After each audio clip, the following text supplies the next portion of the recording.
Marcher du soir au matin, compter les belles Fabien, se nourrir d'un peu de pain et de raisin, faire courir les isards, jeter le bâton. Bonjour à tous, bienvenue dans le département des Hautes-Pyrénées, en Vallée d'Or, sur la société intercommunale de chasse de Saint-Lary-Soulan, Saillant-Aise-Mourispe. Et nous accueillons cette semaine des Corses venus chasser le cervidé en battue et à l'approche. Alors voilà, cette semaine donc on a une mauvaise météo, on a eu beaucoup de pluie et puis l'épisode neigeux, un petit épisode neigeux à plus de 2000 mètres d'altitude comme ça arrive fréquemment fin septembre, début octobre. Donc nous attaquons le brame du cerf a débuté il n'y a pas trop longtemps, donc à des altitudes de 1500 mètres voire 2000 mètres d'altitude. 3 heures ou 4 heures de marche parfois. Notre société a environ 9400 hectares. Une grosse partie c'est sur la vallée du Rumajou, donc 12 km de long avec des altitudes à plus de 1000 mètres de dénivelé. Puis une partie sur la station de ski de Saint-Lary-Soulan. Et puis qui est frontalier aussi avec le lac de Loul et le parc national. Donc on a 700 hectares de réserve nationale où nous ne chassons pas, où il y a de l'isard, du cervidé. Et puis on a une petite partie donc, sur Mourispe, 90 hectares, c'est une petite plantation, et puis une partie sur Ains où nos chasseurs corses vont évoluer. Alors Saint-Lary-Soulan aussi, c'est la grosse activité c'est le tourisme, donc tourisme d'été, tourisme d'hiver. Et on arrive là depuis le Covid avec beaucoup de tourisme d'été, et notamment pendant les parties de chasse avec les trails et tout ça. Et on est en train de voir qu'il se développe un peu des conflits d'usage. Donc nous, notre base, c'est d'essayer de converser avec toutes les parties, avec les trailers et les vélos aussi, puisque le vélo s'est grandement développé dans notre vallée. Et puis après, on a aussi cette problématique qui va devenir, je pense, dans les années graves, c'est on commence à avoir de l'ours et peut-être du loup de passage. Donc le pastoralisme va se développer pour protéger les troupeaux, donc il va y avoir beaucoup de patous. Donc on a déjà des problèmes avec les patous, comme dans les Alpes de Haute-Provence. Pas à ce niveau-là, mais voilà. Donc la contrainte actuelle dans les années futures, ça va être les conflits d'usage avec le pastoralisme, avec le tourisme. Et la chasse, il va falloir évoluer, peut-être essayer de trouver des solutions pour qu'on chasse peut-être plus sereinement avec tous les acteurs locaux. J'ai appris le beau métier de berger en Vallée d'Or, et le reflet du soleil sur les neiges de novembre m'a montré comment t'aimer Pyrénées. Parcourir le Néouvienne, dormir un soir au Piclon, redescendre la Soumaille jusqu'à Olo, faire du feu à la Géla et contempler la Mougna, au pied du Bastan écouter le tétra, sur les sentiers du Mouda. Alors je m'appelle Manuel Cascara, je suis vice-président de la société de chasse intercommunale Saint-Lary-Mourispe-Saillant-Aise dans les Hautes-Pyrénées. Ma carrière de rugby finie, ayant quitté un peu le milieu du rugby, je me retrouve avec beaucoup de temps pour m'investir. Donc j'ai fait le choix, comme mon frère est président à Saint-Lary, de m'investir dans le milieu de la chasse. Comme vous avez pu le voir pendant votre séjour, on a un bon groupe au bureau qui gère la société, et on a un bon groupe pour les battues aussi. Donc par rapport à ça, moi je suis beaucoup... je me sens pas bien dans les postes, il faut que je bouge en permanence. Donc la logique a été que je me suis investi dans le milieu du chien, moi, il y a une vingtaine d'années. J'ai eu mon premier gascon il y a 23 ans, je pense. Et donc avec le temps qui est passé, le temps libre en plus, je me suis investi dans le milieu du chien également. Donc j'ai un petit élevage de petits gascons saintongeois, sous la fixe des Buis d'Or, que je créance dans la voie du sanglier. Et voilà, ça prend énormément de temps, mais c'est devenu presque plus qu'une passion, quoi. Donc là je viens de raccompagner le petit Ulysse des Buis d'Or. Et là c'est Rookie des Buis d'Or aussi. C'est des chiens nés à la maison en grosse majorité. À part pour le cervidé, j'ai été me chercher des chiens d'autres origines. Donc il y a une vingtaine d'années, donc par accident, j'ai perdu un briquet de pays qu'on m'avait offert quand je joue au rugby en Ardèche, qui marchait très fort.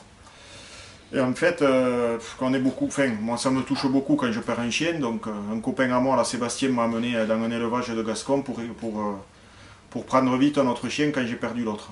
Et donc je me suis lancé comme ça naturellement dans le petit Gascon. Et je suis tombé amoureux de la race. C'est un chien d'ordre qui est vraiment très agréable à la maison, très sage. Facile à créancer quand tu as des bonnes origines sangliers. Et donc je me suis lancé petit à petit dans les expos pour valoriser le standard et dans les brevets pour valoriser le travail. Voilà, donc là j'arrive quand même au bout d'une vingtaine d'années à un résultat correct avec des chiens qui naissent à la maison, qui font des bons brevets et des bons classements en expo. Et je crois que c'est une des plus grosses satisfactions au niveau chasse où j'aboutis, quoi. Je suis à l'aube de mes 50 ans et j'ai mis du temps, je l'ai fait tout seul, hein, sans trop d'aide, parce que j'ai traversé plusieurs fois la France pour aller me chercher des origines. Et c'est une petite fierté personnelle, hein, que j'expose pas spécialement. Je suis un garçon, je pense, très humble, qui se montre pas trop, qui fait son chemin dans son coin, quoi, en toute humilité, et qui surtout aime donner du plaisir à ses copains dans les battues. Et donc voilà, tant que j'aurai la santé, je continuerai à courir la montagne avec ces chiens-là. Nino.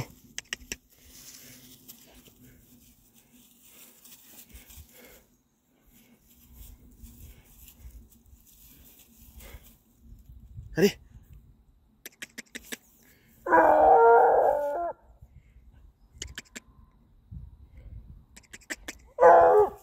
Là.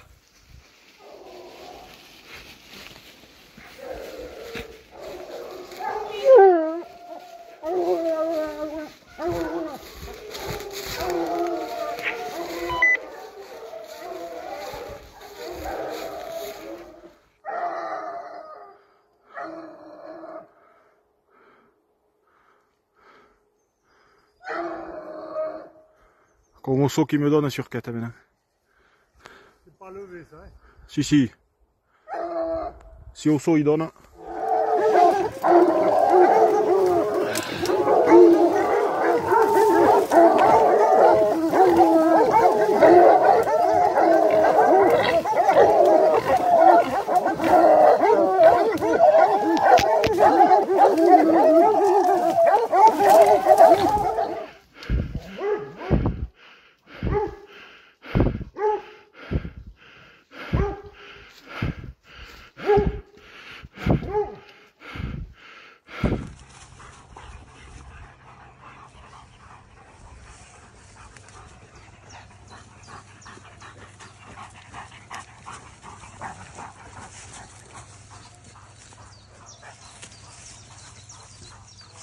J'ai appris le beau métier de berger en Val d'Or, et le lever du soleil sur les neiges de novembre m'a montré comment t'aimer aux Pyrénées.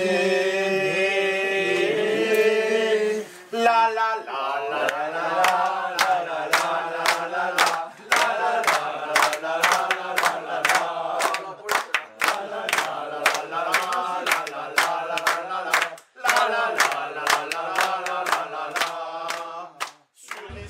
Ma vision sur l'avenir de la chasse est assez mitigée. Il y a le côté pessimiste où on est attaqué de toutes parts, hein, par notamment les lobbies écolos. La moindre chose est bonne pour nous attaquer. Et ensuite un peu d'espoir parce que je remarque qu'il y a des jeunes qui se mettent, notamment avec leurs copines. Ça se féminise pas mal. Et moi, après, à titre personnel, je suis un passionné de toutes les chasses. J'aime beaucoup l'approche, l'affût, l'isard, l'approche à l'isard. Là, je me suis régalé avec mes amis corses sur l'approche au cerf. Mais c'est quand même ce qui est primordial pour moi, c'est quand même à l'affût et à l'approche, on l'a partagé, quoi. Je ne suis jamais tout seul. Moi, j'aime partager, même les battues au sanglier. J'aime quand j'ai des copains qui sont là avec leurs chiens, des copains au poste. Et je pense que pour sauver notre passion qui est la chasse, je pense qu'il faudra que certains changent un peu de mentalité, ces mentalités un peu renfermées sur eux-mêmes, quoi. Il faut il faut s'ouvrir, il faut bouger, moi j'aime aller amener mes chiens, ma meute un peu dans divers biotopes. J'ai fait le brevet 2 fois en Corse, où on me promettait que ça allait être compliqué, et bon, les chiens s'en sont pas trop mal sortis, mais plus tu sors les chiens, plus tu les bouges, je pense, plus ils sont complets, ils deviennent complets. Donc un peu d'optimisme quand même, et tant qu'on pourra marcher et amener les copains, les anciens, faire des postes pour ceux qui marchent le moins, ceux qui marchent le plus, qu'on sera vraiment solidaires entre nous, je pense que la chasse a de beaux jours, mais le jour où il n'y aura plus ça, je serai très pessimiste. Voilà. Entre copains, puis partir courir sa belle au clair matin. Sur les sentiers du Moudan, du Riomage ou de l'Aurore, j'ai appris le beau métier de berger en Val d'Or. Et le lever du soleil sur les neiges de novembre m'a montré comment t'aimer aux Pyrénées. Oui. Bonjour. Et je ne vois pas. Tu le vois, toi? Joyeux Noël. De la Fédé, là. Mon numéro de terrain. Alexandre, est-ce que tu peux me donner ton numéro de validation, s'il te plaît? Ouais. Il te faut le numéro d'assurance aussi. Aujourd'hui, nous faisons une battue en face du village de Soulan, entre Soulan et le Plat d'Adé, et dessous les chalets de la cabane, le chalet de Réma. Alors, les consignes de sécurité. Chaque participant est tenu d'être présent au lieu de rassemblement. L'aller et le retour au poste doivent se faire à l'arme non approvisionnée. Une fois posté, se signaler à ses voisins et repérer la zone de tir. Approvisionner et charger son arme au signal de début de battue. La radio ici c'est P311. La radio ici c'est P311. 5. S'assurer que l'action de tir s'effectue sans risque dans l'environnement immédiat. Identifier l'animal avant de tirer. Le tir doit être fichant. Ne pas quitter son poste avant le signal de fin de battue.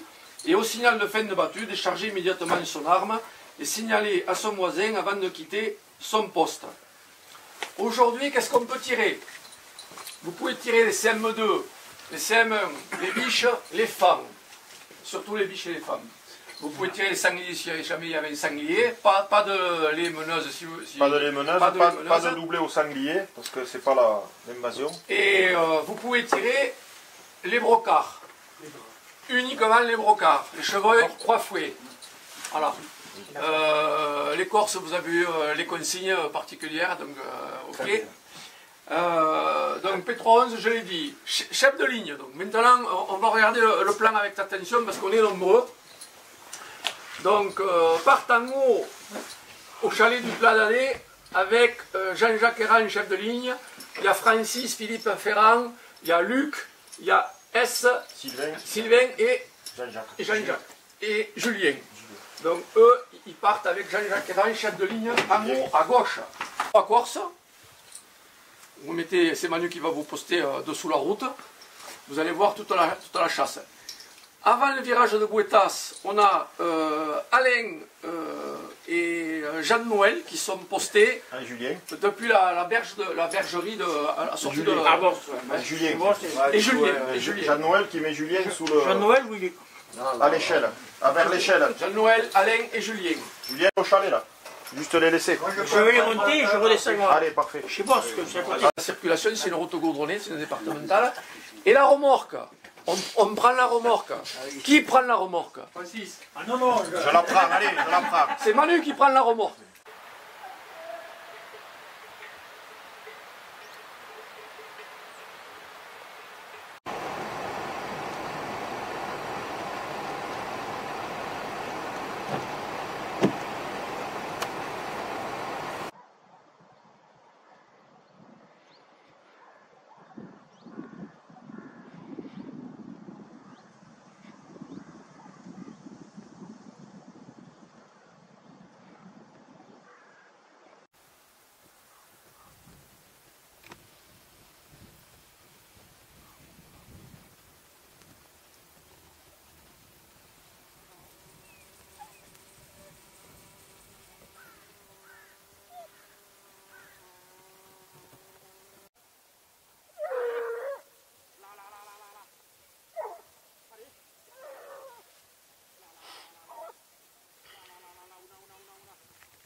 qui nous...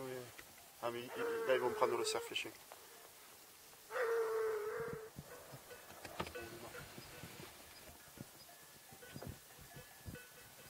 Oui, il a arrêté et tout. Viens.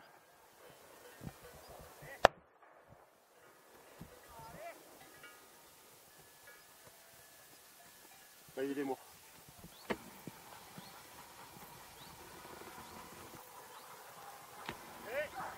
Il y avait quoi devant les chiens? Rien. Allez, venez là! Venez!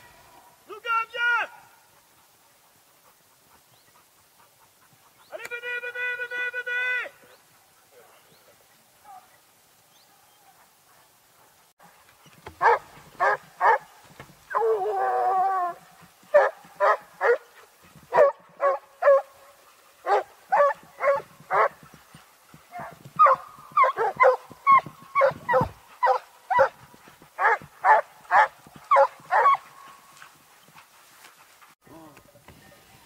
Il passe à 50 mètres.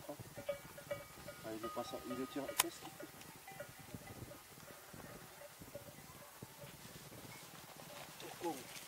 Nous on est loin là-bas.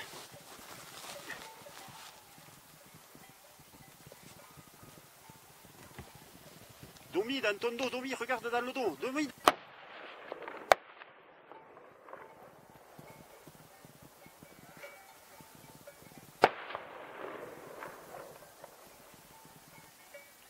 Il se couche. Il se couche. À côté derrière. Il s'est relevé. Derrière. Derrière, du côté droit, t'as tiré. À la même hauteur, mais du côté droit. Derrière le cul.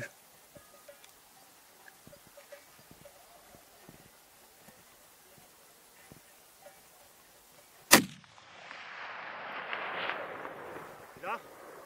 Il a pris.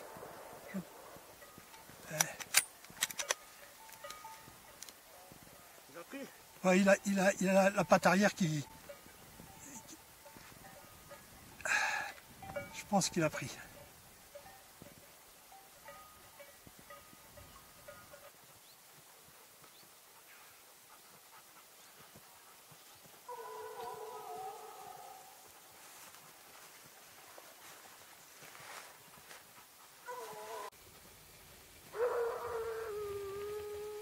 T'as une balle là.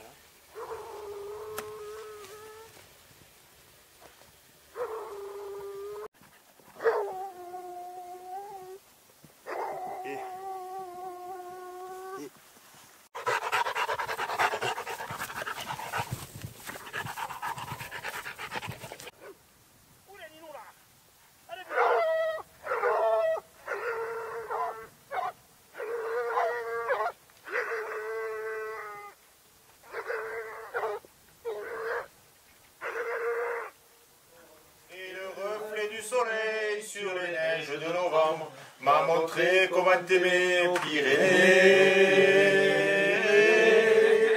Parcourir le Néouvienne, dormir un soir au Piclon, redescendre la Soumaille jusqu'à Olo, faire du feu à la Géla et contempler la Mounia, au pied du Bastan écouter le tétra. Sur les sentiers du Moudan, du riumage de l'Aurore, j'ai appris le beau métier de berger en vallée d'or. Et le lever du soleil sur les neiges de novembre m'a montré comment t'aimer Pyrénées. Faire la fête à Caléan et la refête à Guchan, le bal des bergers au printemps à Soulan. Boire un verre à Trabezaille et chanter entre copains, puis partir courir sa belle au clair matin. Sur les sentiers du Moudan, du riumage de l'Aurore, j'ai appris le beau métier de berger en vallée d'or. Et le lever du soleil sur les neiges de novembre m'a montré comment t'aimer aux Pyrénées. La la la la la la.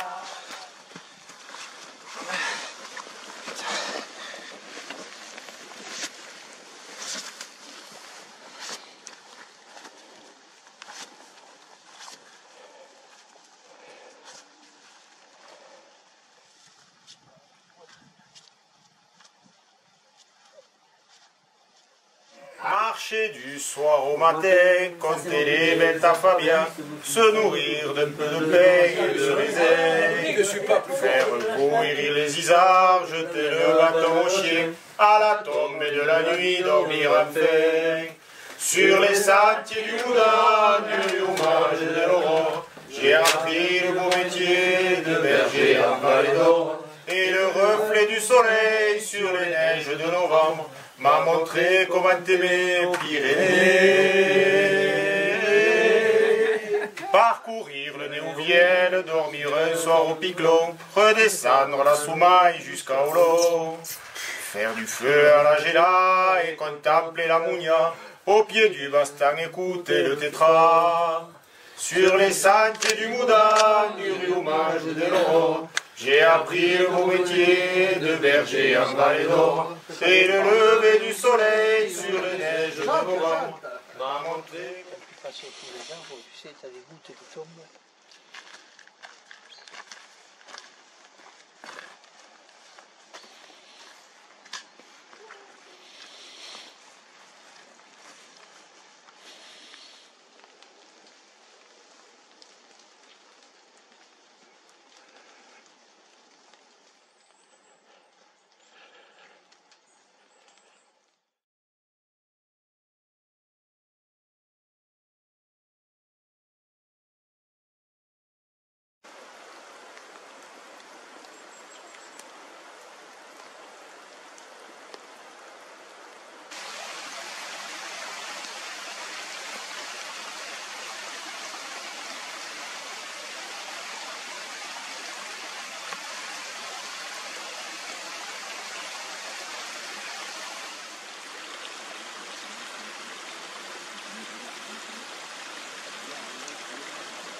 Le bal des bergers au printemps à Soulan, boire un verre à Trabezaille et chanter entre copains, puis partir courir sa belle au clair matin. Sur les sentiers du Moudon, du Riomage ou de l'Aurore, j'ai appris le beau métier de berger en vallée d'or, et le lever du soleil sur les neiges de novembre m'a montré comment t'aimer aux Pyrénées. La la la la la la la la la. Voilà. Voilà.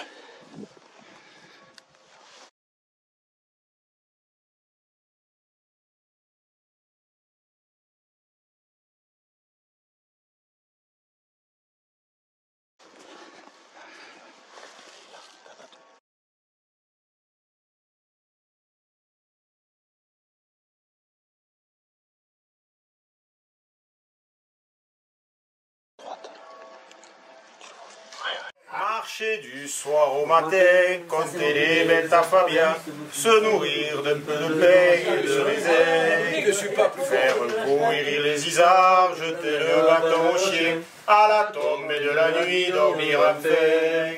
Sur les sentiers du Moudon, du hommage de l'aurore, j'ai appris le beau métier de berger en Vallée d'Or, et le reflet du soleil sur les neiges de novembre m'a montré comment t'aimer Pyrénées. Parcourir le Néouvienne, dormir un soir au Piclon, redescendre la Soumaille jusqu'à Olo, faire du feu à la Géla et contempler la Mounia, au pied du Bastan écouter le tétra. Sur les sentiers du Moudon, du riomage de l'Aurore, j'ai appris le beau métier de berger en Vallée d'Or. Extrait d'un article paru dans un journal de Bordeaux en 1878. Les habitants des villages supérieurs de notre belle Vallée d'Or ont organisé hier une grande chasse à l'ours, renouvelée plusieurs fois déjà, mais sans succès. Cependant, chose assez rare dans nos montagnes, ces grands quadrupèdes sont nombreux cette année. On en a compté jusqu'à 5 le même jour, et les grands ravages qu'ils font dans les troupeaux ont inquiété les montagnards qui ont déclaré une guerre à outrance à ces monstres velus. La sombre et imposante gorge du Riomajou a vu se dérouler les péripéties du drame sanglant dont je vais essayer de vous faire le récit. Un ours formidable, chassé de sa retraite par les cris et le brouhaha des traqueurs et blessé au passage par un garde forestier, s'est précipité, furieux, vers le poste d'honneur, où l'attendait calme et impassible le doyen des Namrauds et Pyrénéens, M. Soulet de Saillant. Percepteur en retraite surnommé le Père Soulet, le fameux, l'intrépide chasseur d'Isard, la terreur des coqs de bruyère qui, malgré ses 78 ans, s'en va gaillardement jusque dans les glaciers surprendre le vol des lagopèdes effrayés. L'énorme bête n'était déjà plus qu'à 2 pas du grand chasseur lorsque ce dernier, toussant brusquement, s'est écrié d'une voix claire « Halte là, camarade !» L'ours, surpris, s'est levé lourdement sur ses pattes de derrière, menaçant et terrible. Un éclair a brillé, à travers le brouillard, une détonation s'est fait entendre, répétée par les 1000 voix des échos. Et l'ours foudroyé, poussant un rugissement de douleur, a roulé jusqu'au fond du ravin. Le bouquetin des Pyrénées, Capra pyrénaïca pyrénaïca. Ce magnifique mammifère ruminant à cornes énormes et noueuses, appelé bouc des rochers, vivait autrefois dans les montagnes boisées du val du Riomajou. Les escarpements rocheux, les sommets couverts de neige et les glaciers permanents étaient son pays de prédilection. Avec le chasseur, il jouait à cache-cache, attendant parfois d'être nez à nez avec lui pour filer. Mais toujours ou presque toujours, un arbre, un gros rocher, masquait le départ en trombe de ce superbe animal. Les battues les mieux organisées ne produisaient généralement de résultats que pour les finances des rabatteurs. Il fallait être surtout très patient pour le surprendre et le tuer. Vers 1870, M. Dominique Soulet, de Saillant, fils du terrible chasseur d'ours, tua à Trincounère, derrière le port d'Ourdis-Setou, un magnifique et superbe bouquetin. Au début du mois de juin 1876, M. Valentian Monet de Tramézargues tua dans la forêt de Bouzirc, au pic d'Adret, le dernier bouquetin qui vivait encore dans le Riomajou. Il lui manquait la moitié d'une corne. La famille conserva longtemps les cornes de ce dernier spécimen du Riomajou. On ignore ce qu'elles sont devenues.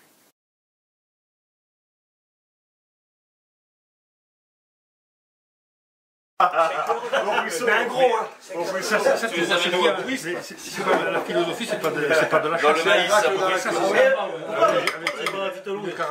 On va chanter le refuge. Je sais dans la montagne un refuge perdu qui se lira aux mers des lacs dont j'ai vu Ouvert aux 4 vents, aux montagnes perdues. dans la brume et la neige, comme un port du salut, qui fait beau s'endormir au refuge le soir, c'est du feu qui s'éteint au pays des Isards. Je sais dans la montagne un refuge perdu, entouré d'asphodèles, de sapins chevelus, une histoire d'amour a commencé là-bas, quand une nuit d'octobre, j'y ai dormi près de toi, qu'il fait beau s'endormir au refuge le soir, près du feu qui s'éteint au pays des Isards. Ton cœur est mon refuge et tes yeux sont pour moi. C'est lac vert où se mire mon bonheur et l'amour. Et dans ma solitude, j'y viens chercher souvent un soupir qui rassure, un regard apaisant, qu'il fait beau s'endormir au refuge le soir, près du feu qui s'éteint au pays des Isards. Bravo.